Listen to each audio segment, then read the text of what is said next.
안녕하십니까? 오늘 우리가 화요 기도의 시간을 통해서 산상보온 연구를 그동안 해왔는데 오늘은 잠시 산상보온 연구를 잠깐 쉬도록 하겠습니다. 대신에 6월까지 우리가 성경 일독 학교를 계속했었죠. 우리가 사무엘 상까지 연구했고 오늘 10번째 책인 사무엘 하를 연구하도록 하겠습니다. 금요일에는 우리 김상래 교수님과 함께하는 창세기 연구가 진행되기 때문에 당분간 성경 일독 학교는 화요일 날 이 시간에 진행하도록 하겠습니다. 오늘 우리가 함께 살펴볼 성경책은 사무엘 하입니다.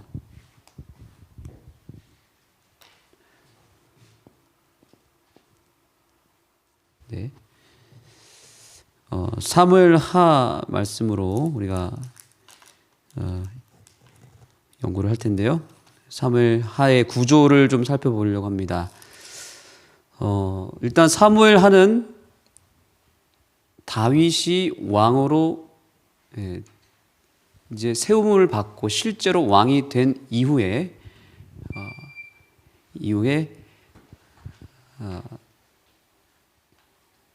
마치는 그 왕의 그 임기를 다 마치는 그때까지의 내용입니다. 그러니까 왕이 된 이후로부터 다윗이 왕을 그만할 때까지의 역사가 바로 사무엘 하의 역사입니다. 이 사무엘 하는 아주 간단한 구조로 되어 있습니다. 1장부터 10장까지는 다윗이 계속 승리하고 성공하고 번영하는 일들이 나타납니다.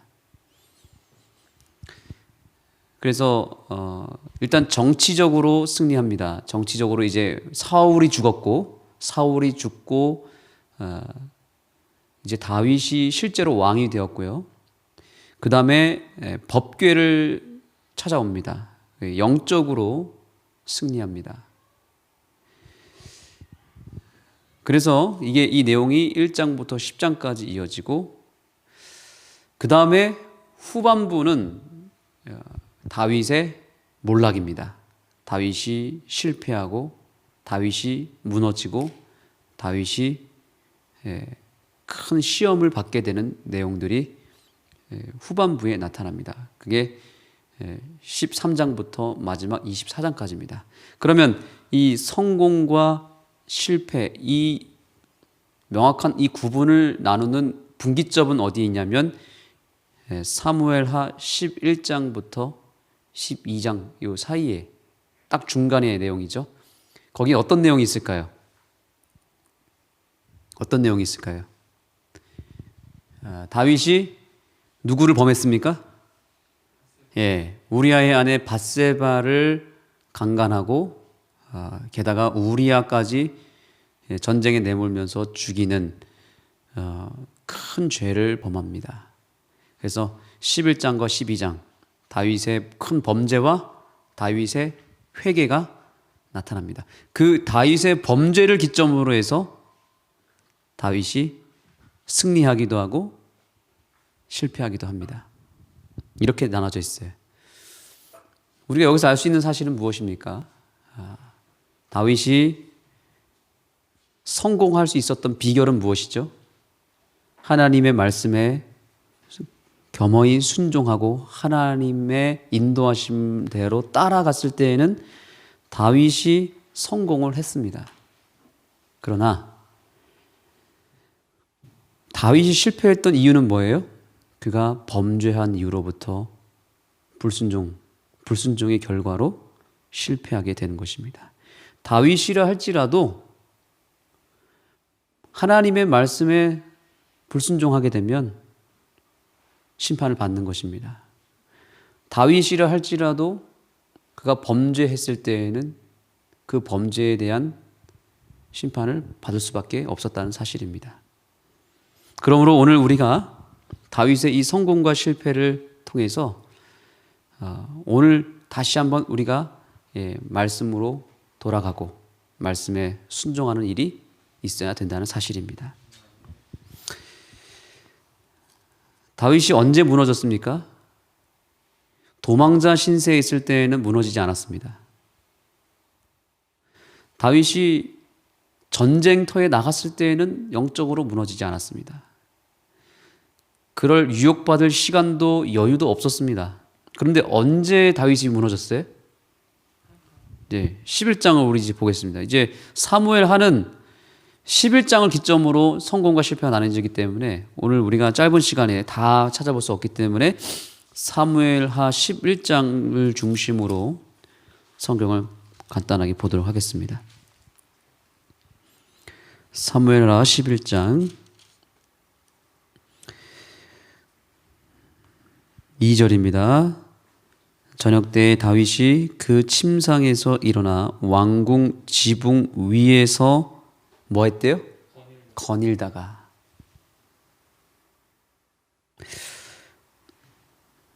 다윗이 이제 국가를 세우고 정권을 얻어서 정치적으로 또 영적으로 많은 것들을 세우고 이뤘습니다. 성취했습니다.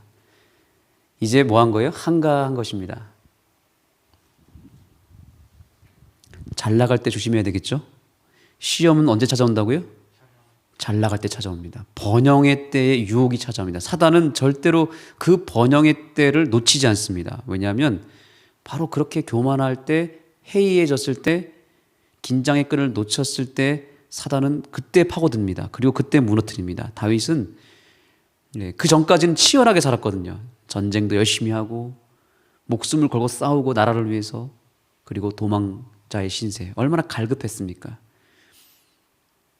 그렇게 고난과 시련이 있을 때에는 다윗이 무너지지 않았는데 그 모든 것들을 이겨내고 승리한 다음에 그 승리에 도취된 나머지 다윗이 시험을 받았다는 사실입니다.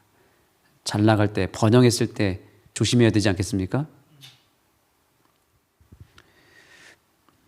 우리가 이 화요 기도회가 필요한 이유가 여기 있는 것입니다. 우리가 불과 1년 전에, 정확하게 1년 전에 교회를 건축 시작을 했고 그때만 해도 저희가 엄청 갈급했었습니다. 왜냐하면 건축 자재비는 점점 올라가고 철근값이 대란이 일어나고 그래서 여름이 되었을 때 정말 공사를 중단할 수밖에 없는 상황까지 이르렀고 그래서 열심히 우리가 기도하고 매달리지 않았습니까? 그때에 비한다면 지금은 어떻습니까? 이제 많은 것들을 이뤘고 이제 뭔가 좀 여유가 생기는 것 같죠? 언제 조심해야 될까요? 바로 지금 이때를 조심해야 됩니다. 이때 긴장의 끈을 놓쳐서는 안 되겠습니다. 우리가 더 영적으로 깨어 있어야 되고 더 겸손하게 우리의 마음을 낮춰야 되고 이때 여유를 부리면 안 되는 것입니다. 우리가 어떤 성취에 어떤 승리에 도취되어서 우리의 마음을 내려놓는 순간 사단이 개입할 수 있다는 사실입니다. 다윗처럼 되지 않으려면 우리는 치열하게 깨어 있어야 되겠죠. 자, 우리가 이제 11장에 나타난 복음, 사무엘 하에 나타난 복음을 좀 살펴보려고 합니다. 여기 보니까 2절에 저녁 때에라 그랬습니다. 저녁 때에. 이 저녁은 어떤 때를 말하냐면 특별히 이스라엘 백성들은 이 저녁 시간에 예배를 드렸습니다. 그러니까 이 번역하면 예배를 드릴 때에입니다. 예배를 드려야 되는 시간에 다윗이 예배를 안 드리고 어떻게 한 거예요? 그 침상에서 일어나서 왕궁 지붕을 거녔다는 거죠. 기도해야 될 때에 옥상으로 올라간 것입니다.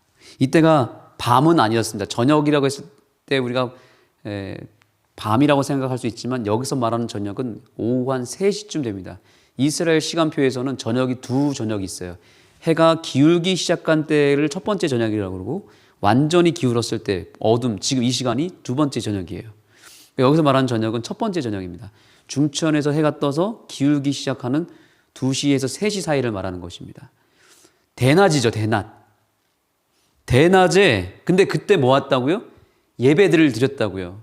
예배를 드리는 시간이었다고요. 이스라엘 백성들이. 근데 그 예배를 드려야 될 시간에 지붕을 거느렸다는 것이고, 거기서 뭐가 보였습니까? 한 여인이 목욕을 하는 장면이 나타나는 것입니다. 감사합니다.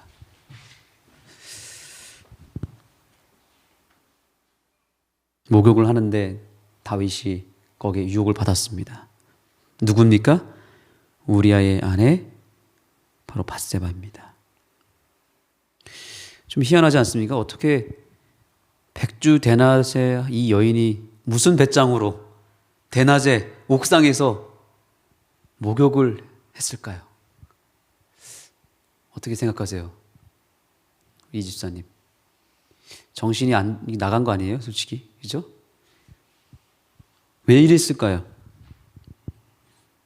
정말 밧세바가 유혹하기 위해서 목욕을 했을까요? 대낮에? 사실 근데 이 시기는 어떤 시기였냐면 전쟁의 시기였습니다. 모든 군사들과 시위대장들이 다 어디로 나갔냐면 전쟁터에 가 있었습니다. 1절에 보면 나오죠. 해가 돌아와서 왕들의 출전할 때가 되매 다윗이 요압과 그 신복과 온 이스라엘 군대를 어땠다고요? 보냈다 그랬습니다. 저희가 암몬 자손을 멸하고 랍바를 에워쌌고, 그러니까 지금 치열하게 전쟁을 하고 있는데 하도 전쟁을 많이 해놓으니까 다윗이 이제는 내가 빠져도 되겠지 이런 생각을 한 겁니다. 그래서 자기를 빼놓고 다 보낸 겁니다. 다윗은 어디에 그대로 있었다고요? 예루살렘에 그대로 있으니라. 이 말의 뉘앙스를 보니까 다윗도 원래는 어디 갔어야 됐다는 거예요? 전쟁터에 나갔어야 됐다는 얘기입니다. 그런데 다윗이 이제는 맡긴 거예요. 맡기고 궁에 혼자 있는 것입니다. 밧세바의 경우 남편도 지금 군대에 가서 현장에서 치열하게 싸우고 있고, 자기 주변에 있는 동료들의 남편들, 친척들 다 어디 갔겠습니까? 전쟁에 가 있겠죠. 그러니 뭘 생각했냐면 지금 이 시간에 남자가 있다 없다? 없을 거다. 당연히 왕도 어디 갔을 거다? 전쟁터에 갔을 거다. 그러니까 지붕 높은 곳에 있어도 누가 볼 사람은 없고 텅 빈 그런 상태라고 생각하고 목욕을 한 겁니다.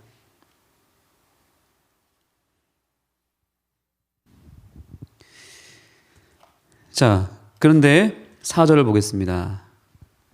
다윗이 사자를 보내어 저를 자기에게로 데려오게 하고 저가 그 부정함을 깨끗게 하였으므로, 이렇게 되어 있습니다.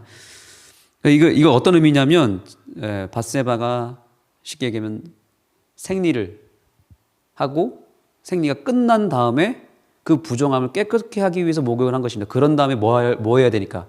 그래야 예배를 드릴 수 있거든요. 그러니까 목적이 유혹을 하거나 뭔가 자기가 아무 생각 없이 그냥 한 게 아니라 이제 생리가 끝났고 그 부정함을 깨끗하게 하기 위해서 예배를 목적으로 목욕 재개를 한 것입니다. 쉽게 얘기하면. 그렇죠? 그 상황이에요. 근데 그 상황을 다윗은 본 것입니다. 그런데 여기 이 밧세바의 이 가족 내력이 여기 나옵니다. 그녀는 누구의 딸이라고 말하고 있어요? 누구의 딸이래요? 엘리암의 딸이요 라고 되어 있습니다. 그 다음에 누구의 아내래요? 우리아의 아내입니다. 엘리암이 누군지 알아야 됩니다. 자, 엘리압이 어디에 나오냐면 사무엘하 23장을 보시겠습니다. 사무엘하 23장 35절 34절 마아가 사람의 손자 아히스베의 아들 엘리벨렛과 길로 사람, 누구의 아들이래요? 아이도벨의 아들. 여기에 여러분들이 네모 동그라미 치십시오. 아이도벨이라는 인물을 기억해야 됩니다. 아이도벨의 아들 엘리암이라고 합니다.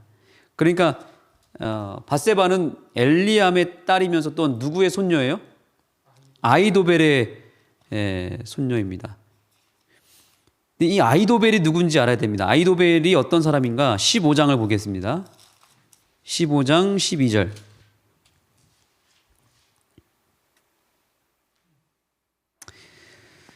네. 제사를 드릴 때 압살롬이 사람을 보내요. 다윗의 모사 길롯 사람 아히도벨을. 근데 여기 누구의 모사라고 하고 있어요?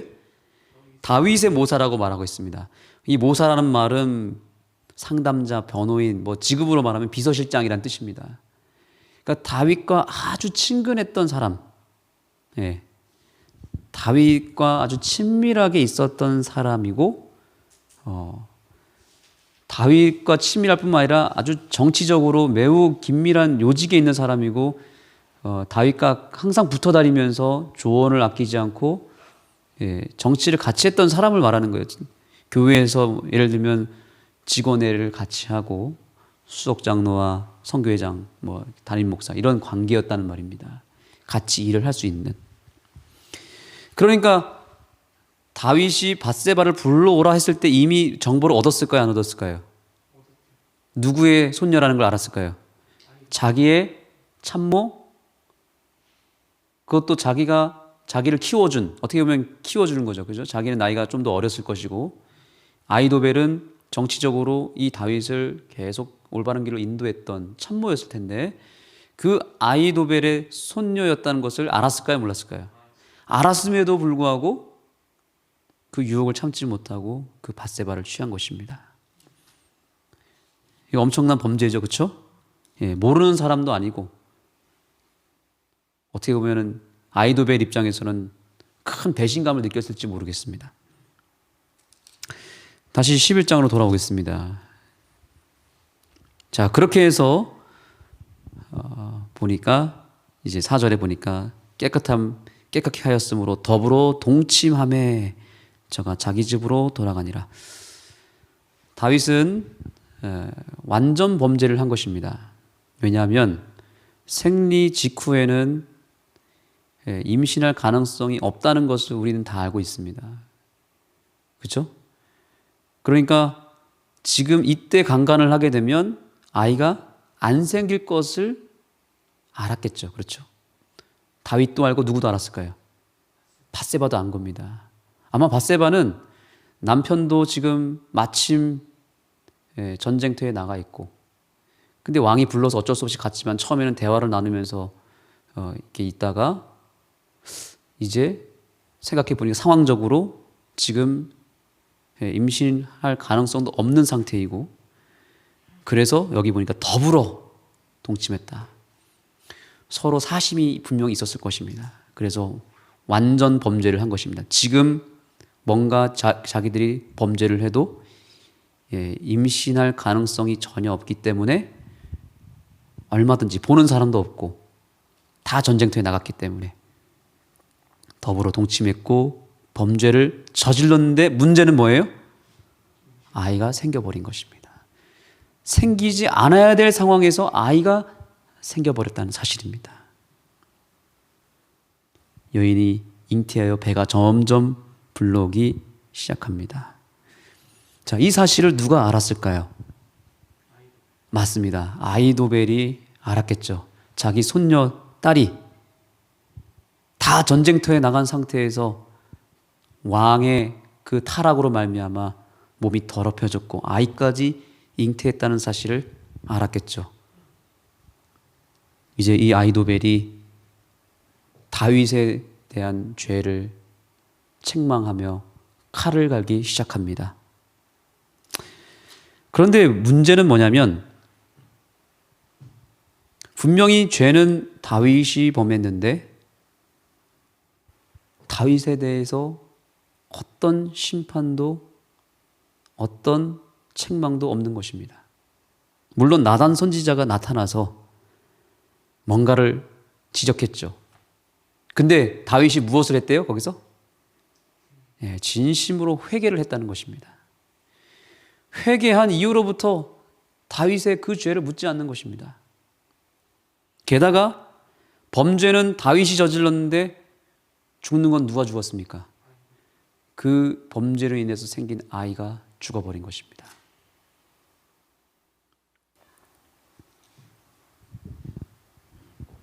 회개 하나 했다고 그 죄를 다 용서해버린 것이죠. 여기에 복음의 비밀이 담겨져 있습니다. 여기 이 다윗의 범죄로 인해서 생긴 이 아이, 임신할 수 없는 가능성 속에서 생긴 이 아이는 누구를 상징할까요? 처녀에게서 잉태한 예수 그리스도. 그래서 그 예수 그리스도의 죽음을 통해서 우리 인류의 죄가 해결됐죠. 이 밧세바와 솔로몬 사이에서 있을 수 없는 일로 태어나게 된 이 아이, 그리고 이 아이의 죽음, 죄인 안에 거하시고 아무 자기 죄와 상관없는 사람의 죄로 말미암아 자기 자신을 죽게 만들어버린 이 사건, 바로 우리 인류의, 우리 죄인을 위해서 아무 잘못 없으신 예수님께서 죽으신 아기 예수와 연결되지 않겠습니까? 이제 아이도벨은 복수를 결심합니다. 15장을 보시겠습니다.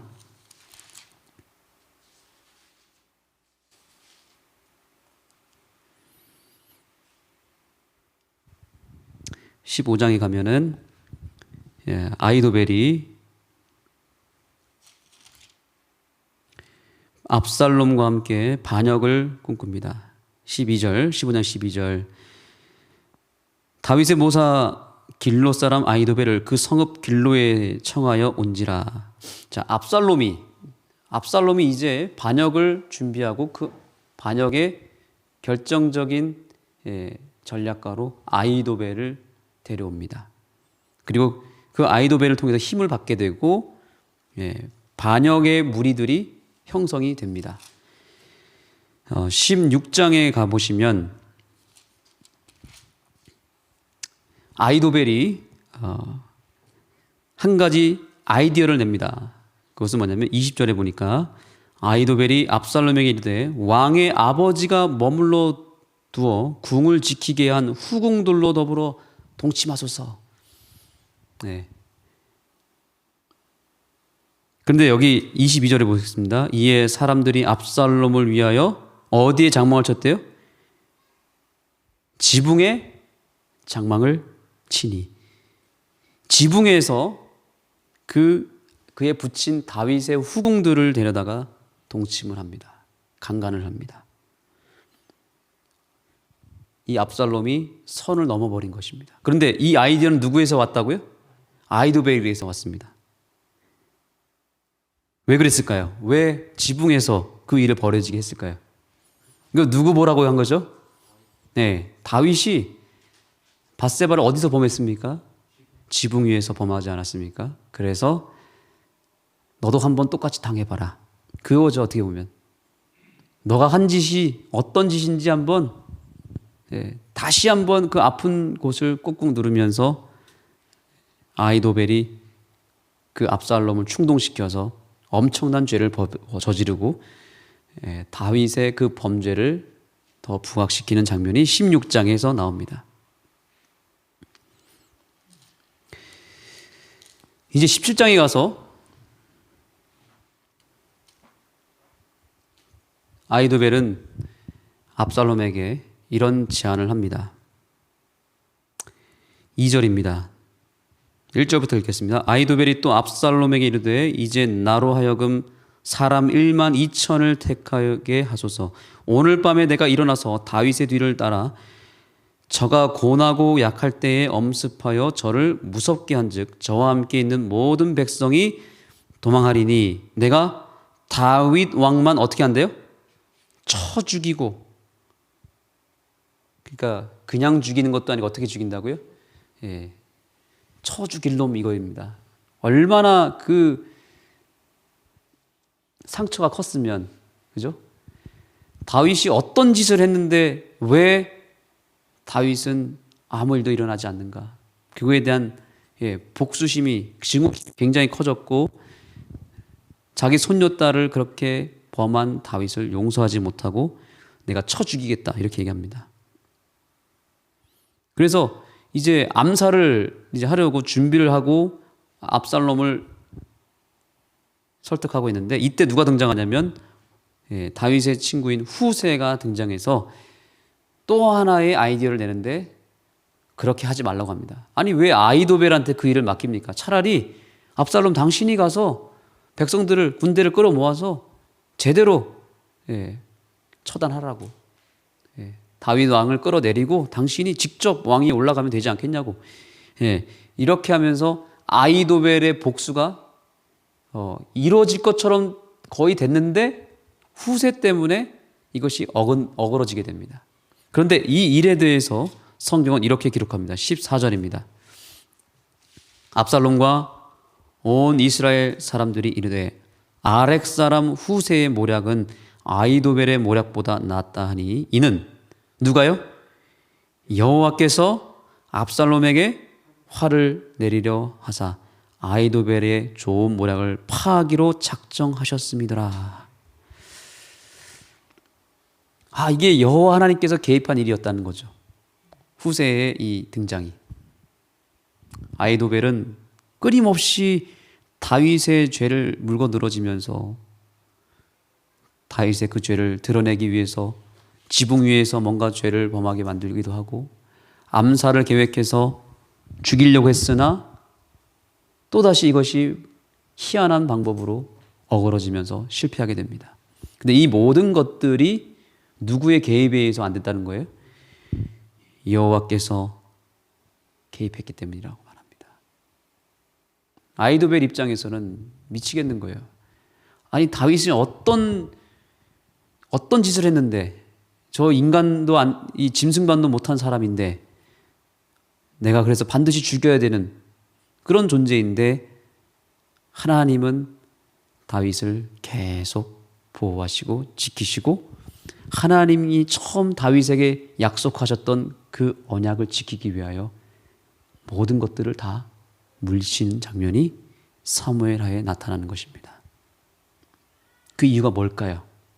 다윗이 무엇을 했기 때문에? 무엇했기 때문에? 회개했기 때문에 그런 것입니다. 무엇했다고요?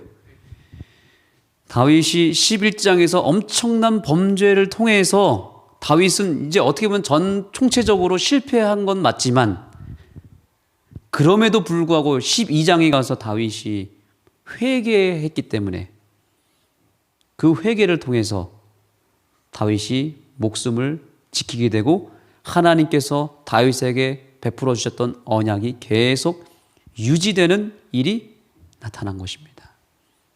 회개가 그만큼 중요한 것입니다.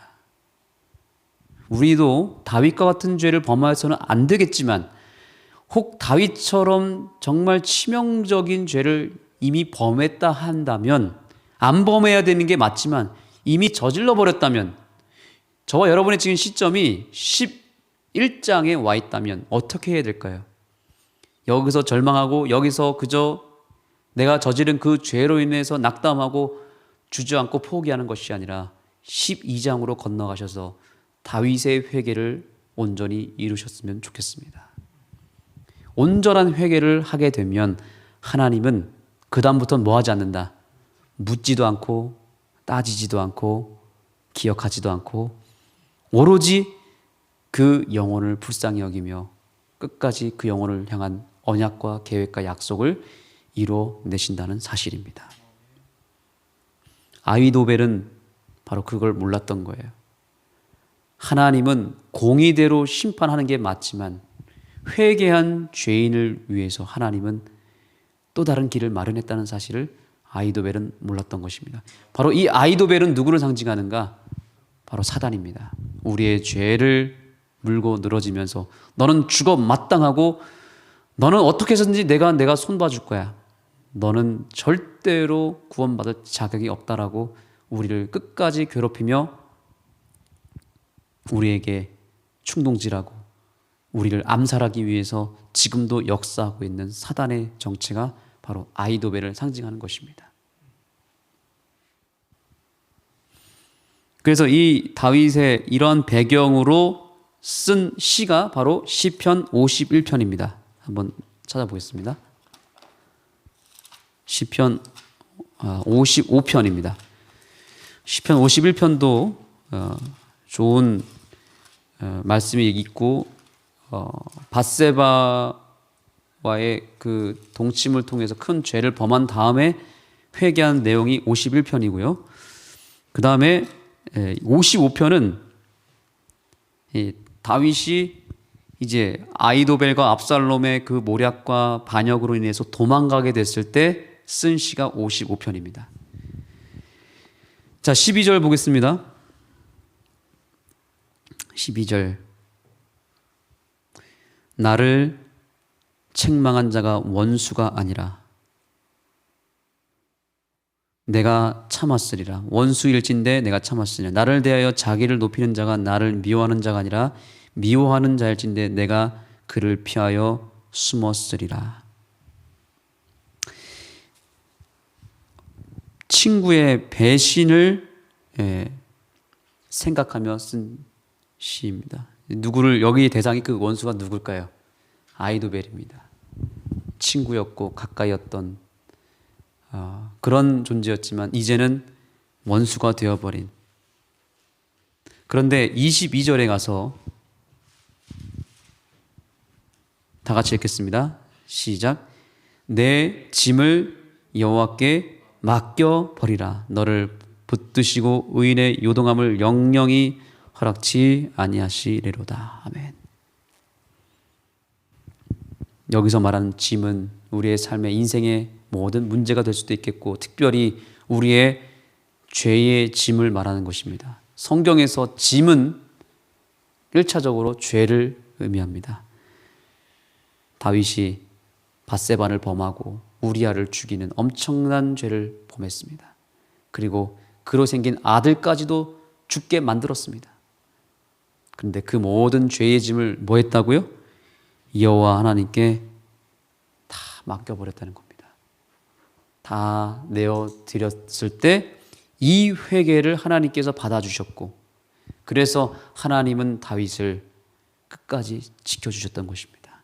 아이도벨이 아무리 그 죄를 물으면서 죽이려고 했지만 아이도벨의 그 모든 계략을 하나님께서 개입하셔서 다 막아주시고 결국에는 그 다윗의 한 번의 회개를 통해서 다윗을 구원하시는 이 하나님의 섭리와 은혜가 오늘 우리에게도 있어야 되지 않겠습니까?